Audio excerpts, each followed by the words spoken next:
Vive con History Channel historias desde las páginas del tiempo. Historias de triunfos y de tragedias, de aventuras y logros, a medida que vamos en busca de la historia.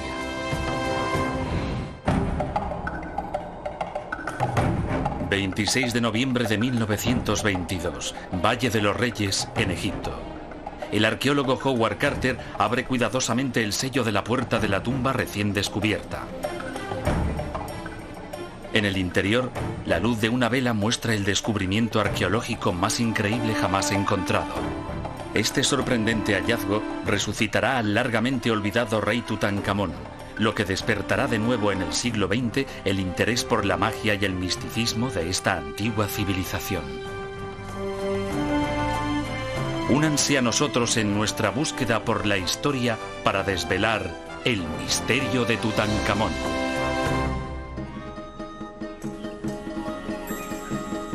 Desde los inicios de su antigua civilización, los egipcios vivían estrechamente vinculados a la tierra.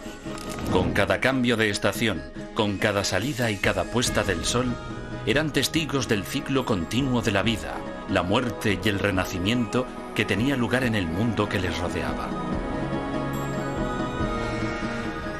Con esa prueba irrefutable de la habilidad del universo para recargarse a sí mismo, este pueblo profundamente espiritual adoptó la creencia de que ellos también renacerían después de la muerte.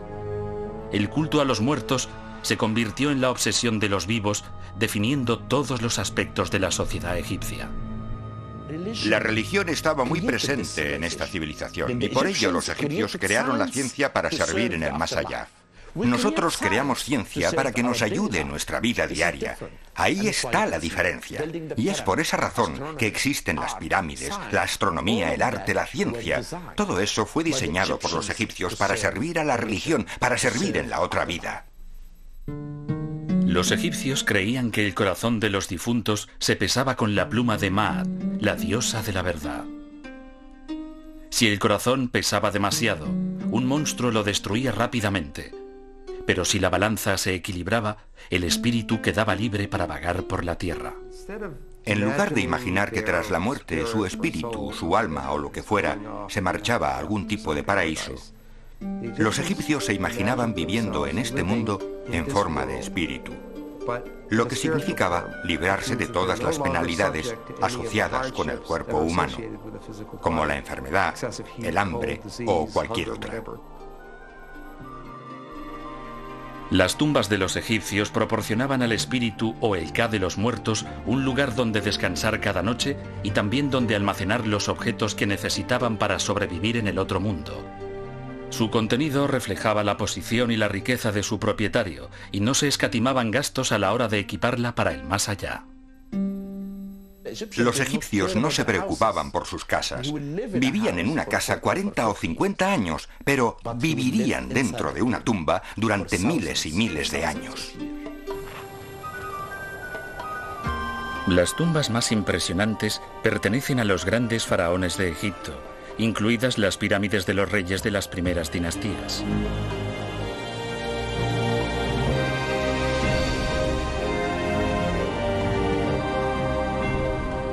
Sus arquitectos idearon pasillos falsos y puertas secretas para salvaguardar los preciados contenidos durante toda la eternidad. Sin embargo, osados ladrones de la época se las arreglaban continuamente para entrar en las tumbas a robar. No se libró ninguna pirámide. En el siglo XVI a.C., los faraones reemplazaron orgullo por seguridad y empezaron a construir tumbas menos llamativas en un valle rocoso en las afueras de Tebas. El inhóspito valle era fácil de vigilar, una característica importante para cualquier necrópolis real. En una de las tumbas, la de Tutmosis I, el arquitecto Ineni grabó una inscripción dentro de la tumba. Puso: "Yo sello la tumba de mi rey. Nadie podrá ver ni oír". Y esto demuestra que el valle era un lugar perfecto para que los egipcios escondieran sus tesoros. Por lo menos 40 reyes y miembros de la familia real fueron enterrados con todo esplendor en este lugar desértico llamado el Valle de los Reyes. Cuando las grandes dinastías del Imperio Nuevo decayeron, los guardianes se retiraron. Las tumbas de los faraones quedaron desprotegidas y una a una fueron saqueadas por los ladrones. Todas excepto una. Permaneció escondida durante más de 3000 años, incluso después de que entrara en escena un nuevo tipo de saqueador, el arqueólogo moderno. A principios del siglo XX, Egipto estaba bajo el control del Imperio Británico. Los extranjeros que huían de climas poco hospitalarios se alojaban en hoteles como el Winter Palace en Luxor o se establecían a orillas del Nilo en yates privados. Durante el corto periodo invernal, algunos de los forasteros más ricos se dedicaban a la arqueología, empujados por la curiosidad científica y la codicia. Todo lo que se encontraba se dividía en dos partes. Una se la quedaba el gobierno egipcio y la otra el excavador. Esta es la razón por la que tanta gente venía a excavar a Egipto. Personal de museos, ricos aventureros. Pero la última de las tumbas de un faraón y la única intacta todavía estaba por descubrir. Un hombre cambiaría la situación. Howard Carter, hijo de un pintor inglés, había visitado Egipto por primera vez a los 17 años en calidad de artista. Se enamoró de las antiguas ruinas y se convirtió en un buen arqueólogo a pesar de su difícil personalidad. En muchos aspectos era un intruso. Tenía arranques de cólera. No se abría a la gente que conocía. Parece que no tenía amigos cercanos, ni relaciones íntimas. En 1909, el conde de Carnarvon contrató a Carter para vigilar su concesión al oeste de Tebas, lo que le supuso el permiso legal para excavar allí. Carnarvon, un inglés amante del deporte, había ido a Egipto a recuperarse de un accidente de automóvil y decidió hacer una pequeña excavación durante su recuperación. Su temperamento abierto resultó ser un buen complemento para el carácter serio de Carter, y juntos realizaron algunos hallazgos arqueológicos notables, pero Carter parecía continuamente inquieto. Tenía siempre la vista puesta en Theodore Davis, cuando éste trabajaba en el Valle de los Reyes. En 1906, un millonario americano llamado Theodore Davis había encontrado un pequeño vaso esmaltado de color azul en la tumba del valle que llevaba una inscripción con el nombre Tutankamón. Al año siguiente se encontraron en un agujero poco profundo algunos paquetes que contenían jarras con la misma inscripción. Tutankamón no era nadie en aquellos días. Se conocía la existencia de un rey con ese nombre. Había unos pocos monumentos con su nombre inscrito en ellos. De hecho, se pensaba que había llegado muy viejo al trono, porque reinó durante muy poco tiempo. La imagen de un faraón difícil de encontrar sedujo a Carter. En 1914, a petición suya, Lord Carnarvon consiguió la concesión del Valle de los Reyes. Carter tenía ahora permiso legal para excavar allí. Los arqueólogos más reconocidos creían que la mina se había agotado, que no quedaba nada por descubrir. Pero Carter estaba decidido. Sentía que algo le estaba esperando tras las rocas y la suciedad de ese valle histórico. A principios del siglo XX, la Primera Guerra Mundial acabó con el sueño de muchos hombres. El arqueólogo británico Howard Carter tuvo que esperar hasta 1917 antes de poder empezar la búsqueda de una tumba faraónica en el Valle de los Reyes en Egipto. Carter se propuso explorar metódicamente cada rincón de la necrópolis asolada por el tiempo. Cientos de trabajadores empezaron a sacar piedras y suciedad. El valle estaba lleno de escombros. por lo que trabajó sistemáticamente en las diferentes partes del mismo, sacando las piedras, porque solo así podía estar seguro de que no existía ninguna otra entrada a una tumba. Mientras Carter continuaba trabajando, algunos expertos empezaron a reunir todas las piezas procedentes de excavaciones de todo Egipto, aportando nuevos datos sobre el faraón misterioso, Tutankamón, que creían que estaba enterrado en algún lugar bajo la piedra caliza de las colinas. La época del rey Tutankamón fue una edad dorada para Egipto. Fue una época en la que Luxor y Tebas eran ciudades que controlaban todo el mundo. Egipto era rico y se traían turquesas del Sinaí, plata de Oriente y oro del Sur.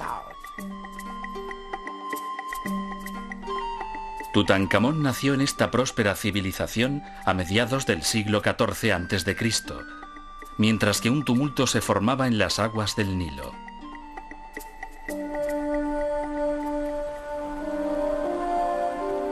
La cuidada diplomacia del rey Amenhotep III había asegurado 30 años de paz ininterrumpida.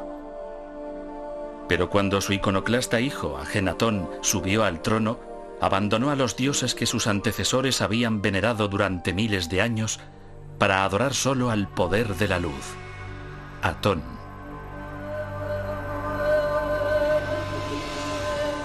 Clausuró los antiguos templos de Tebas, provocando el enfurecimiento del poderoso clero de Amón, y se trasladó a una nueva capital dedicada a su dios Atón.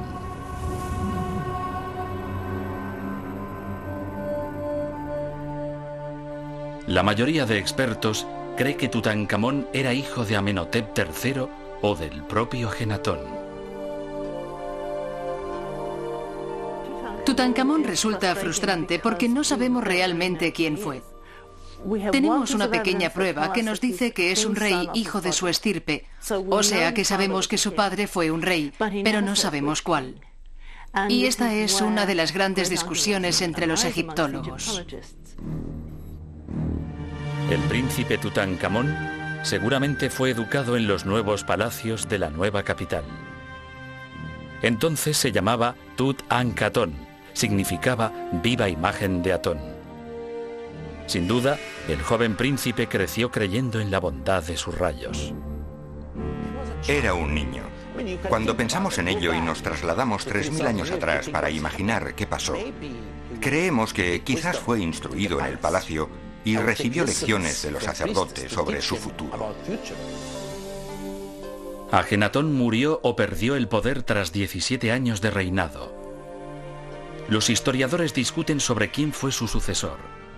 Están de acuerdo en que unos pocos años después, hacia 1333 a.C., Tutankamón fue coronado rey, aunque su edad sigue siendo un misterio. La nación se encontraba dividida entre los seguidores de los sacerdotes de la vieja religión y los seguidores de las ideas radicales de su padre. El nuevo faraón debió elevar la mirada hacia Atón y preguntarse por su incierto futuro.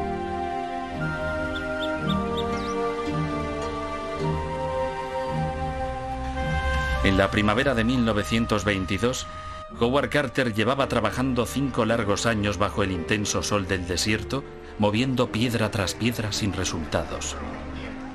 Su benefactor, Lord Carnarvon, quería abandonar la búsqueda de la tumba de un faraón, pero Carter le imploró un año más. Carter tenía puesto el ojo en una pequeña área donde aún no había trabajado, pero en la que estaba interesado. Era una zona que se encontraba delante de la tumba del rey Rameses VI. Se situaba en medio de la ruta que los visitantes tomaban para entrar en el valle, y por lo tanto era un lugar difícil para excavar. El 1 de noviembre de 1922, el arqueólogo comenzó su última temporada en el Valle de los Reyes. Sus trabajadores estaban de buen humor. Carter había traído un canario para alegrar la casa que se había construido fuera del valle. Sus trabajadores lo llamaban el pájaro de oro, y realmente era un signo de buena fortuna. 3 días después, Carter se dirigió hacia las excavaciones después del desayuno. Las excavaciones ya habían comenzado a primera hora. Y cuando él llegó, un murmullo de excitación inundaba el lugar, porque habían desenterrado un escalón. El trabajo prosiguió para desenterrar más escalones que llevaban a una puerta marcada por los jeroglíficos que identificaban el sello real de la necrópolis. La extraordinaria diligencia de Howard Carter prevaleció y descubrió una tumba real. Pero Lord Carnarvon estaba en Inglaterra y Carter tuvo que esperar 2 largas semanas para que volviera su mecenas. Finalmente, el 26 de noviembre de 1922, un pequeño grupo se reunió delante de la tumba. Carter limpió los escombros que aún quedaban ante la puerta y descubrió el sello de Tutankamón. También encontraron pruebas inquietantes de que alguien había entrado antes allí. ¿Estaría la tumba intacta? ¿O los ladrones la habrían saqueado tiempo atrás? Carter sacó algunas de las piedras que bloqueaban la parte superior y con una vela miró al interior. No dijo nada. Y para la gente que estaba con él, fue un momento interminable, probablemente unos 30 segundos. Impaciente, Lord Carnarvon finalmente preguntó: ¿qué es lo que ves? Y Carter pronunció su famosa frase: cosas maravillosas. Su vela iluminó el tesoro de oro del más valioso hallazgo arqueológico de la historia. En ese decisivo día de noviembre de 1922, el arqueólogo Howard Carter realizó su sueño: descubrir una tumba en el Valle de los Reyes que pertenecía a un faraón poco conocido, Tutankamón. A medida que mis ojos se acostumbraban a la luz, detalles de la habitación emergían lentamente de entre las tinieblas. Animales extraños, estatuas y oro, por todos lados el brillo del oro. Me quedé mudo de asombro. El pequeño grupo se las arregló para entrar por la abertura y recorrer la antecámara de la tumba. Para Carter, fue el momento que había esperado toda la vida. Los objetos religiosos y los tesoros de un antiguo rey yacían a sus pies. Para decirlo de una forma coloquial, Carter debió sentirse inmerso en oro. Creo que estaba maravillado. Ningún arqueólogo en Egipto se había encontrado jamás con una colección tan notable de objetos. Y por supuesto, eso solo era el principio, el preludio de lo que quedaba por ver. El tiempo parecía haberse detenido en esa pequeña sala. Había un gran desorden. En una esquina, un carro desmontado. En otra pared se apilaban grandes objetos rituales. 2 estatuas a tamaño real, seguramente del rey, se miraban una a la otra como centinelas de otra época. Quedaba bastante claro que los ladrones habían entrado en la tumba y habían llevado a cabo un pequeño saqueo.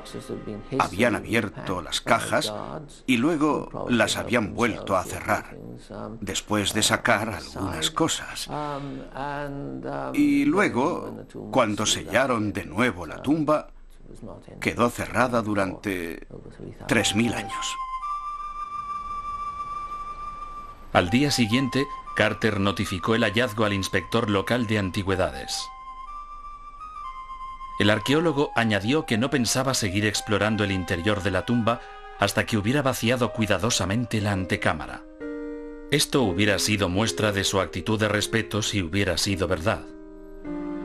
A escondidas de las autoridades del gobierno, la noche anterior, Carter había entrado en secreto y esbozado un mapa de otras cámaras de la tumba. La fotografía muestra dónde colocó una cesta y algunos troncos para ocultar una de las entradas a las autoridades egipcias. Ellos entraron en la cámara principal y quedaron asombrados cuando encontraron una habitación que estaba prácticamente ocupada por un sarcófago casi sin espacio para poder moverse.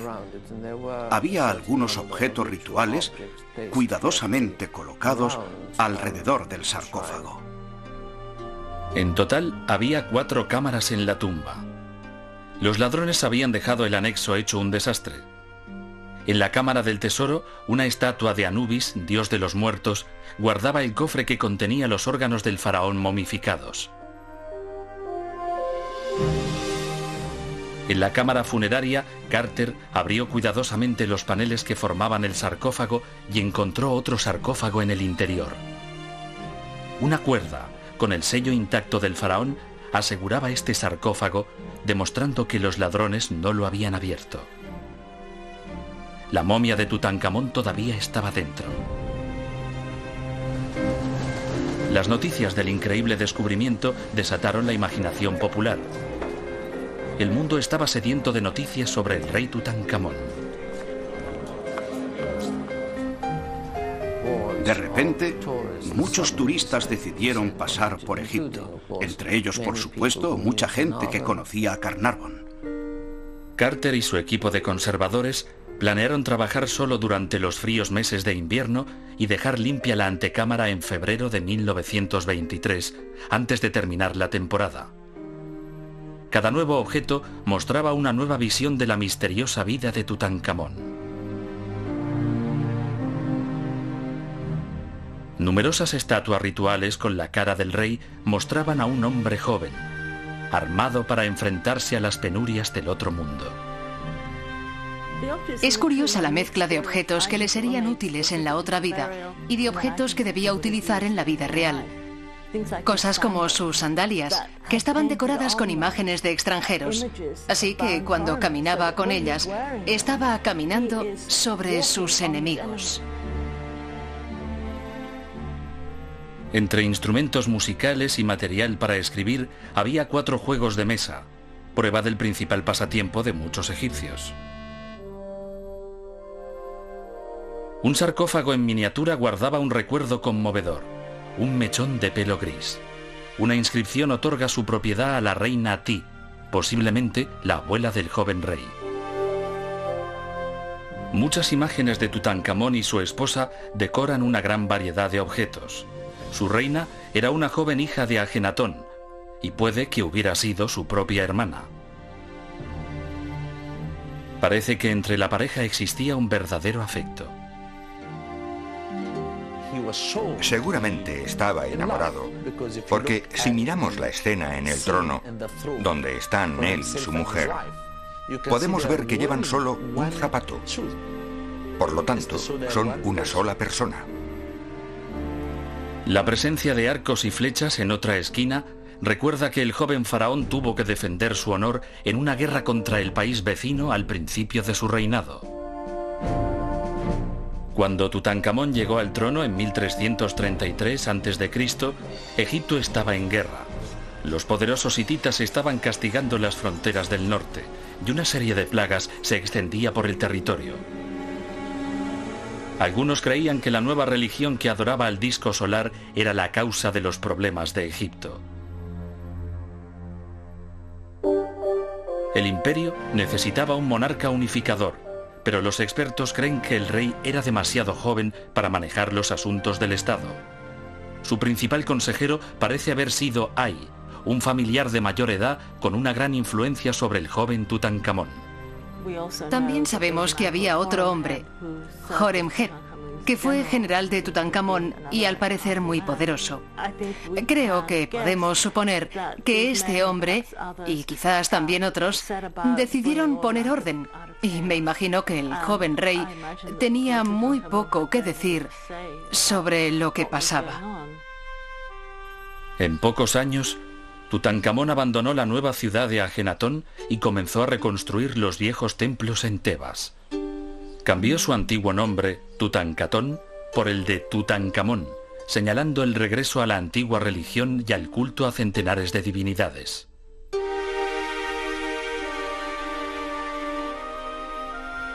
En el 8º año de su reinado, todas las esperanzas de Tutankamón se desvanecieron cuando el joven rey murió.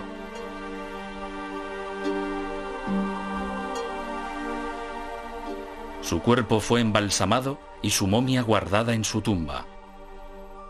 El viejo consejero de Tutankamón, Ay, convertido ahora en faraón, toca la boca, las orejas y los ojos de la momia, abriéndolos para que el espíritu pueda utilizarlos en la otra vida. Finalmente, la tumba quedó sellada para la eternidad.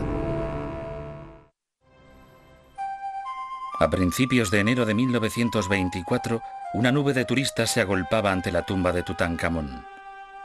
Dentro, Howard Carter se disponía a vaciar la cámara funeraria, atreviéndose a perturbar el lugar del descanso eterno del joven rey.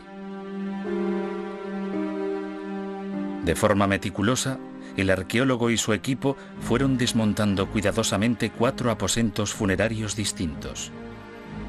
Dentro había un gran sarcófago cuadrado. Utilizando un sistema de poleas y palancas, Carter levantó cuidadosamente la tapa para mostrar un magnífico ataúd dorado moldeado con la imagen del rey. Carter cada vez estaba más cerca de la momia del rey y más cerca de provocar lo que algunos dijeron que era la cólera de los antiguos dioses egipcios. Hay quien dice que el día que Howard Carter abrió por primera vez la tumba de Tutankamón y penetró en el territorio secreto del faraón, una cobra atacó al canario dorado del arqueólogo. La cobra era un poderoso símbolo asociado a los faraones. Los trabajadores nativos comenzaron a pensar que el espíritu de Tutankamón no estaba muerto. Empezaron entonces a extenderse rumores sobre una terrorífica inscripción en las paredes de la tumba.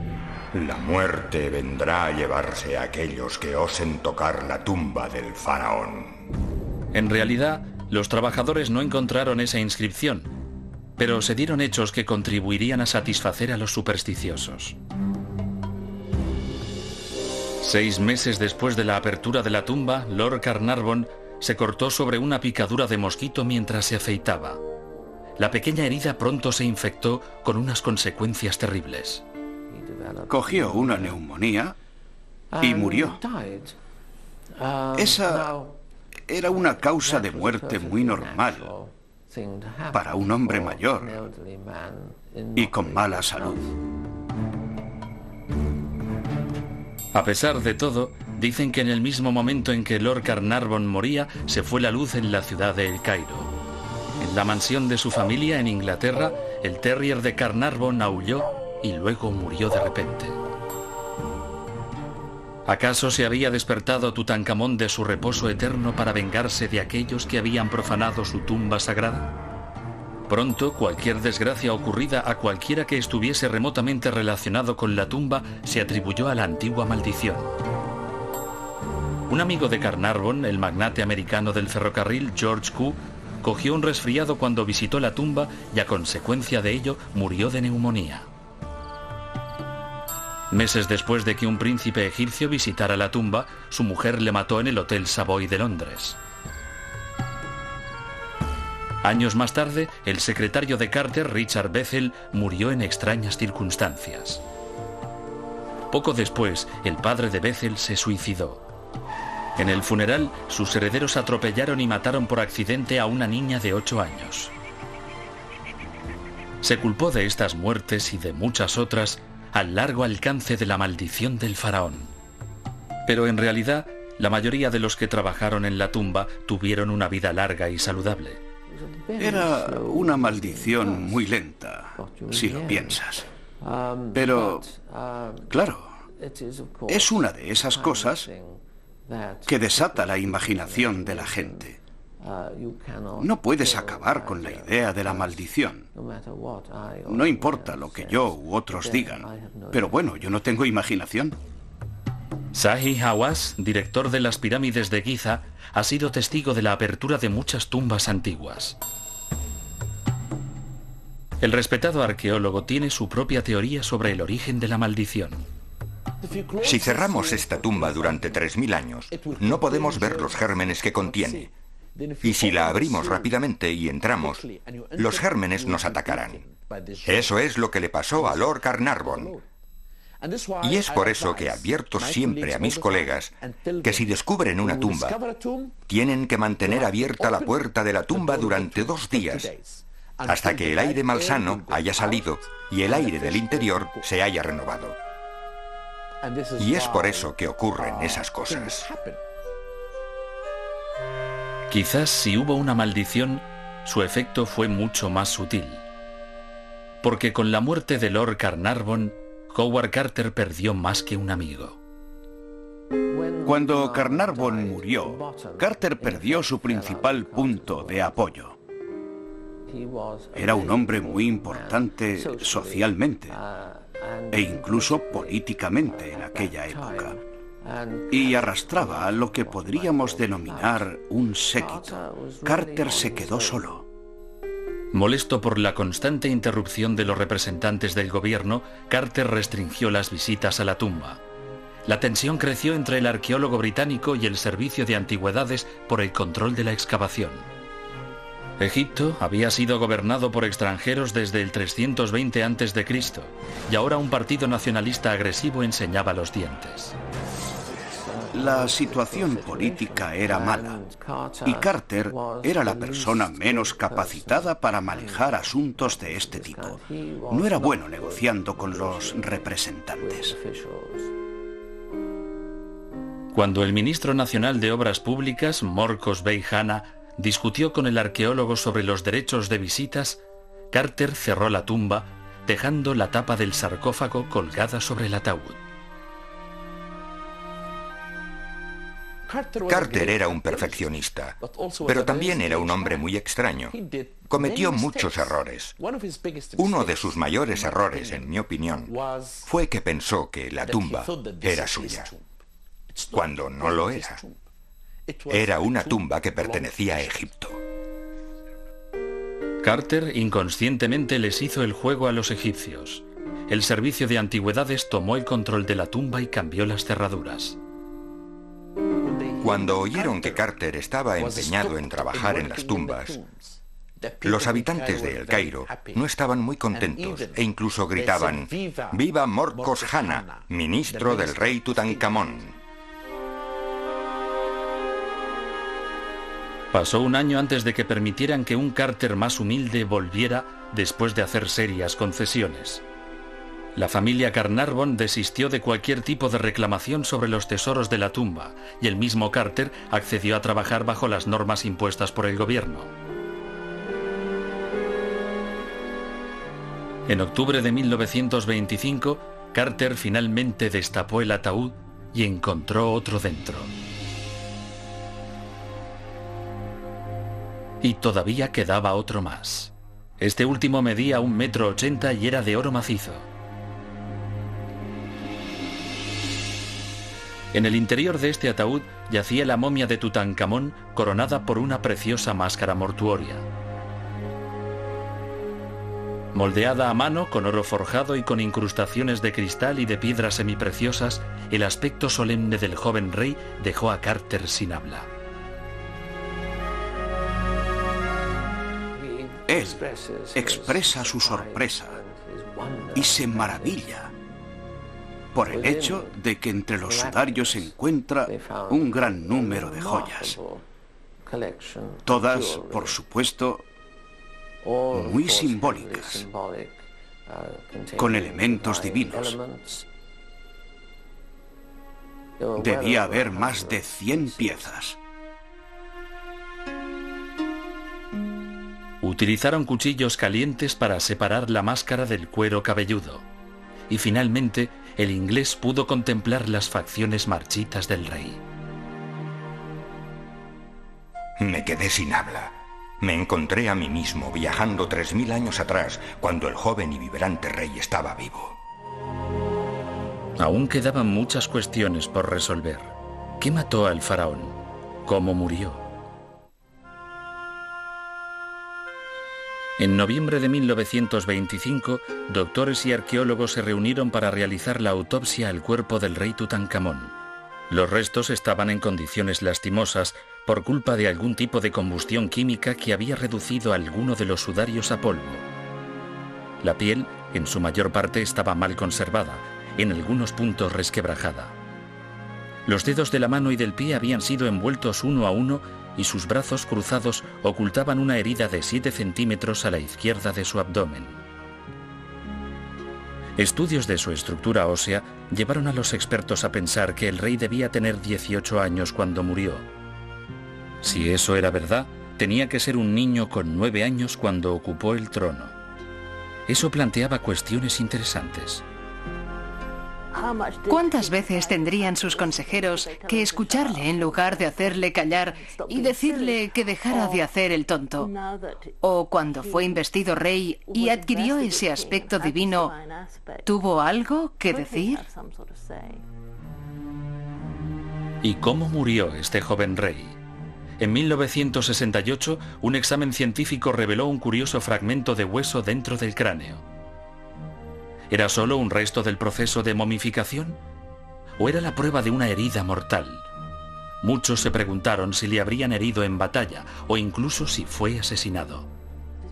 Es bastante tentador decir que el rey estaba creciendo. Las más impresionantes pertenecen a los grandes faraones de Egipto, incluidas las pirámides de los reyes de las primeras dinastías.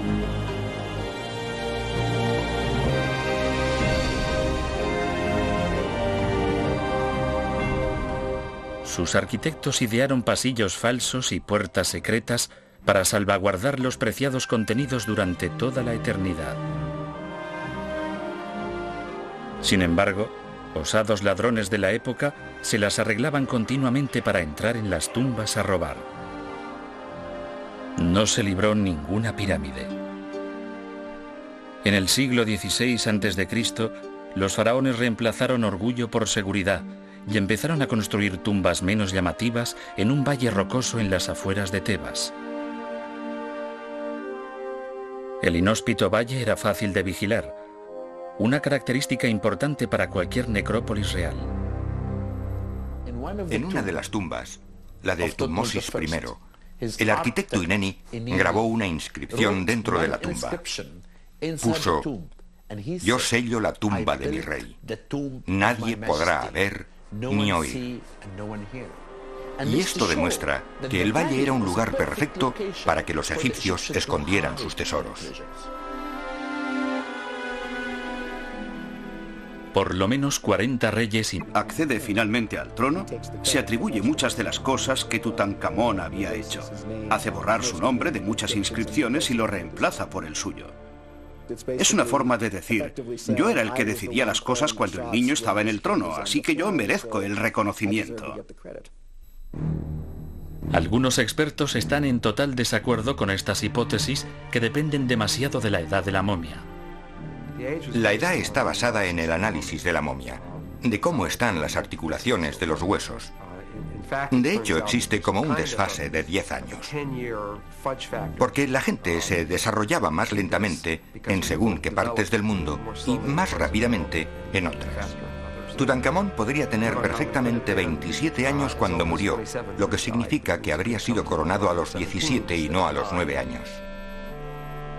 ¿Podría haber sido Tutankamón la fuerza que acabara con la herejía de Ajenatón? Quizás esto explica por qué en su tumba había tantas riquezas cuando solo fue un rey menor. Lo que simbólicamente hizo Tutankamón fue tan importante que cuando le enterraron, le prepararon un funeral especial.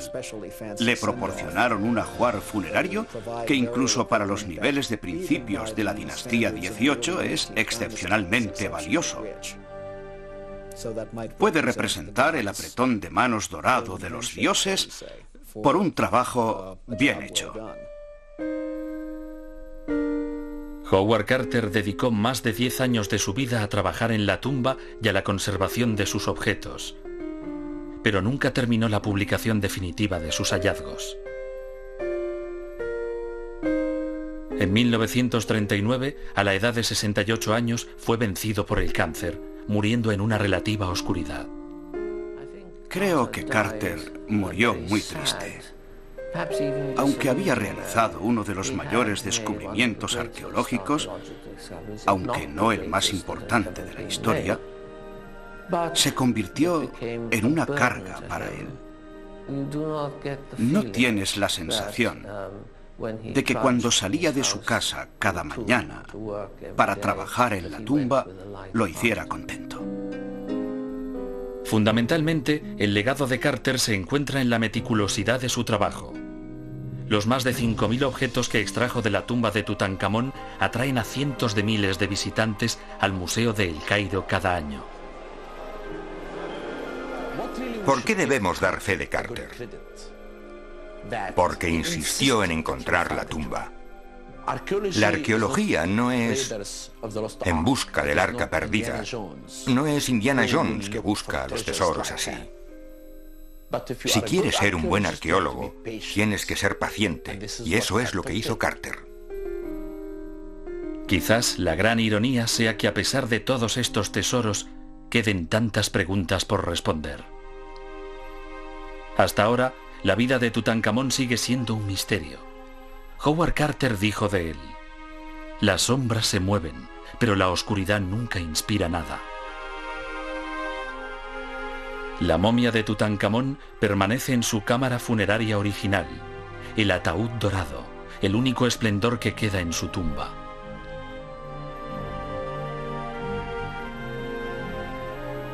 Es el único gran rey de Egipto que todavía reposa en el Valle de los Reyes.